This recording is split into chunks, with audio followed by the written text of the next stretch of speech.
So today we're identifying stress. So we all know the feelings of being overwhelmed. I know I sure do. Feelings of defeat, lack of interest, constant worry, unhappiness, or maybe even just a feeling of emptiness. Do you know, according to an article by the American Institute of Stress, it is estimated that 75 to 90% of all primary care physicians are for stress-related problems. That's 75 to 90%. Uncontrollable, unpredictable, and constant stress has far-reaching consequences on our physical and mental well-being. So during this time, I will first define stress. Secondly, I will show some of the major types and their causes. And lastly, I will discuss with you the symptoms. So let's begin by defining stress.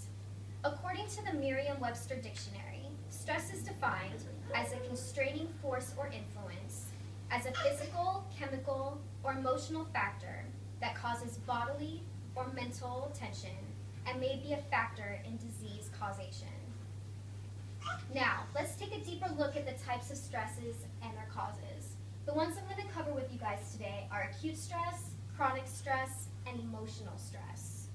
Let's start with acute stress. This is the type of stress that throws you off balance momentarily, and it usually is unexpected.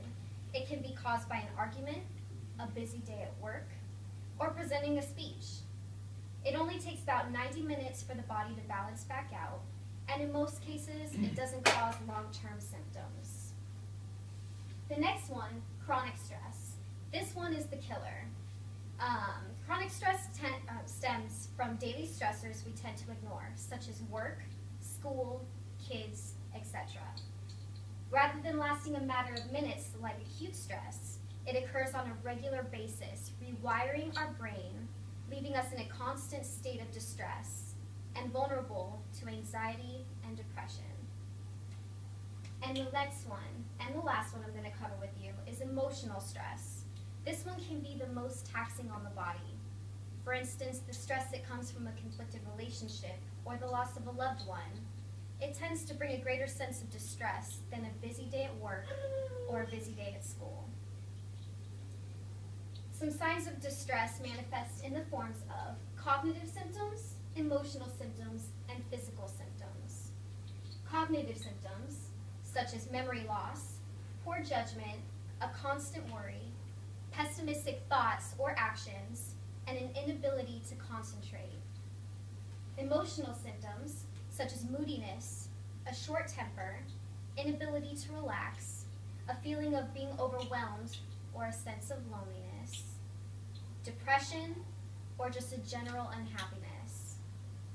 The physical symptoms, like aches and pains, usually located in your neck or your lower back, indigestion, frequent colds, constipation, nausea, irregular menstrual cycles, substance addiction, anxiety, depression, and even serious illnesses like cardiovascular disease. Oftentimes, we don't even realize how much stress is affecting us. The body doesn't distinguish between physical and psychological threats. It just reacts as strongly as if you were faced with a life or death situation.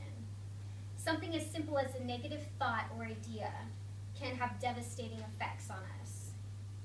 As Epictetus, a Greek philosopher, once said, people are disturbed not by a thing, but by their perception of a thing. Stress is impossible to avoid, but it doesn't have to be impossible to manage or cope with. Now I'm going to finish this with some information. These are the 3 websites that I basically got all of this for you guys. It's wikipedia.org, helpguide.org, and stress.org. So this is where I would recommend starting if you guys wanted to look further into this stuff. Thank you for listening.